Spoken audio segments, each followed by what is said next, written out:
Still ಆಗಲಿ ಅಥವಾ trailer ಆಗಲಿ ಒಂದು ಬೇರೆ ರೇಂಜ್ಗೆ ಇದೆ, ಬೇರೆ ಲೆವೆಲಲ್ಲೇ ಇದೆ. ಸೊ ಅದಕ್ಕೆ ನಾನು ಥ್ಯಾಂಕ್ಸ್ ಹೇಳಬೇಕು. ಅಂದರೆ ನಮ್ಮ brother from another mother Tarun Sudhir ಅವರು ಆ್ಯಂಡ್ ರಾಕ್ಲಿನ್ ಸರ್ ಅವರು ಅವರ ಒಂದು ನಿರ್ಮಾಣದಲ್ಲಿ ಬರ್ತಿರೋವಂಥ cinema. Thank you so much ಎಲ್ಲ ನನ್ನ ಪ್ರೀತಿಯ ಚಾಲೆಂಜಿಂಗ್ ಸ್ಟಾರ್ ದರ್ಶನ ಅಭಿಮಾನಿಗಳಿಗೆ ಥ್ಯಾಂಕ್ ಯು ಸೋ ಮಚ್. ಹಾಗೆಯೇ ನಾವು ಜಾಸ್ತಿ ಮಾತಾಡೋಕ್ಕೋಗಲ್ಲ. ಇದೇ ಡಿಸೆಂಬರ್ 29ನೇ ತಾರೀಕು ಕಾಟ ರಿಲೀಸ್ ಆಗ್ತಿದೆ. ದಯಮಾಡಿ ಎಲ್ಲರೂ ಚಿತ್ರಮಂದಿರಗಳಲ್ಲಿ ಚಿತ್ರ ನೋಡಿ ಅಂತ ಕೇಳ್ಕೊತೀನಿ. ಥ್ಯಾಂಕ್ ಯು ಅಣ್ಣ. ಈ ವೇದಿಕೆ ಮೇಲೆ ನೆನಪಾಗತ್ತಂದ್ರೆ 3 ಕಾವೇರಿ ನಮ್ದು, ಕನ್ನಡ ನಮ್ದು, ಕಾಟೇರ ನಮ್ದು. 29ನೇ ತಾರೀಕು ಕಾಟೇರ ನಮ್ದು ಅಂತಾನು ಜೋರಾಗಿ ಕೇಳಿಸ್ಬೇಕು, ಪಕ್ಕದ ರಾಜ್ಯಕ್ಕೂ ಕೇಳಿಸ್ಬೇಕು. ಏನಂತೀರಾ? ಆಲ್ ದ ಬೆಸ್ಟ್ ಎಲ್ಲರಿಗೂ all the best. Thank you. ಮಂಡ್ಯಗೆ ಬಂದ ಮೇಲೆ ಒಬ್ಬರು ವ್ಯಕ್ತಿನ ನಾವು ನೆನೆಸ್ಕೊಳ್ಳೇಬೇಕು. ನಮ್ಮ ರೆಬೆಲ್ ಸ್ಟಾರ್ ಅಂಬರೀಷ್ ಅಣ್ಣ ಅವರು ಸತ್ತಿಲ್ಲ, ಅವ್ರು ಯಾವತ್ತೂ ನಮ್ಮ ಮನಸ್ಸಲ್ಲಿ ಬದುಕಿರ್ತಾರೆ. ನಾನು ಕಾಟೇರ ಚಿತ್ರ ಬಗ್ಗೆ ಜಾಸ್ತಿ ಏನು ಮಾತಾಡೋಕ್ಕೆ ಹೋಗಲ್ಲ. ಏನೀಗಂದರೆ ನೀವು ಟ್ರೇಲರ್ ಆಗಲಿ ಸಾಂಗ್ಸ್ಗಳು ಆಗಲಿ ಎಲ್ಲ ನೋಡಿದ್ದೀರಾ. ನಾನು ಹೇಳದೇ ಇರಲಿ, ನೀವು ಡಿಸೆಂಬರ್ 29ನೇ ತಾರೀಕಿಗೆ ಥಿಯೇಟ್ರಿಗೆ ಹೋಗಿ ನಮ್ಮ ಅಣ್ಣ ಹರಿಸ್ತೀರಾ, ಆಶೀರ್ವಾದಿಸ್ತೀರಾ ಅಂತ ಅಂದ್ಕೊಂಡಿದ್ದೀನಿ. ಅಣ್ಣನ ಬಗ್ಗೆ ಮಾತಾಡೋಷ್ಟು ದೊಡ್ಡವನಲ್ಲ ನಾನು. 29th ನಮ್ಮ ಹಬ್ಬಕ್ಕೋಸ್ಕರ ಕಾಯ್ತಾ ಇದ್ದೀವಿ. ಕೊನೆಯದಾಗಿ ನಮ್ಮ ಮಾಸ್ಕ ಬಾಸ್ ಡಿ ಬಾಸ್ ನಮ್ಮ ದರ್ಶನ್ ಅಣ್ಣಂಗೆ ಜೈ. ಖುಷಿ ಆಗ್ತಿದೆ. ರೈತ ದೇಶದ ಬೆನ್ನೆಲುಬು ಅಂತ ರೈತರ ದಿನ ಈ ಸಾಂಗ್ನ ರಿಲೀಸ್ ಮಾಡ್ತಿರೋದು ನಾನು ಒಬ್ಬ ರೈತನ ಮಗಾಗಿ ತುಂಬ ಹೆಮ್ಮೆ ಆಗ್ತಿದೆ. ಹಾಗೆ ಕಾಟೇರ ನಮ್ಮ ಕನ್ನಡದ ಹೆಮ್ಮೆ.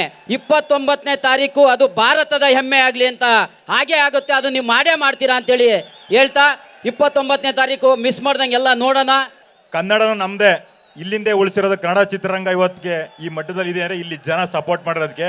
10 ಗಂಟೆ ಆದರೂ ಇಷ್ಟು ಜನ ನಿಂತಿದ್ದೀರಿ. ನಿಮ್ಮೆಲ್ಲರ ಈ ತಾಳ್ಮೆಗೆ ನಾನು ಎಂದೇ ಋಣಿಯಾಗಿರ್ತೀನಿ. ಯಾಕೆ ಅಂದರೆ ಬದುಕಿದಾಗ ಮನ್ಸಲ್ಲಿ ಎಷ್ಟೇ ನೋವಿದ್ರು, ಸತ್ತಾಗ ಸಮಾಧಿ ಕಟ್ಟ ಕಾಸಿದೆ ಇದ್ರು, ಕುಡಿಯೋಕ್ಕೂ ದುಡಿಯೋಕ್ಕೂ ನೀರಿಲ್ದೇ ಇದ್ರು, ನಿಯತ್ತಾಗಿ ಬದುಕೊಂಡು ರೈತ ಒಬ್ಬನೇ. ಈ ದೇಶಕ್ಕೆ ಭೂಮಿ ತಾಯಿಯಾಗಿದ್ರೆ ರೈತ ತಂದೆ ಆಗಿರ್ತಾನೆ.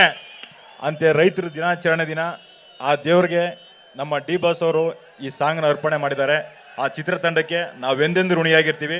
ಕಾಟೇರ ಚಿತ್ರ 100 days ಓಡಿ ಆ ಚಿತ್ರ ಸಕ್ಸಸ್ಸು ಇಲ್ಲೇ ಆಗಬೇಕು ಅಂತ ನಾ ಚಿತ್ರದ ನಿರ್ಮಾಪಕರ ಕೇಳ್ಕೊತೀನಿ.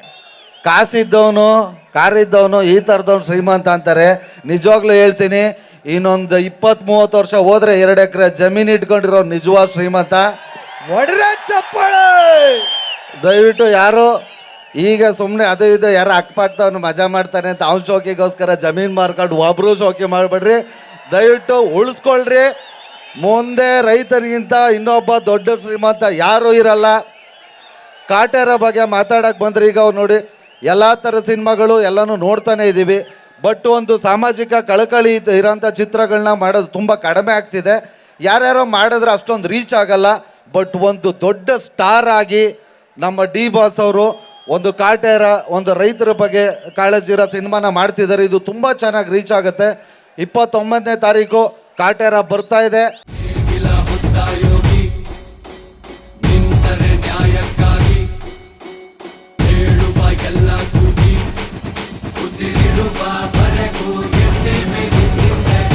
ಅನ್ನನ ದ್ಯಾವ್ರು ಅಂತಾರೆ, ಅಂತ ದ್ಯಾವ್ರನ್ನೇ ಸೃಷ್ಟಿ ಮಾಡೋನು ರೈತ ಮಾತ್ರನೇ.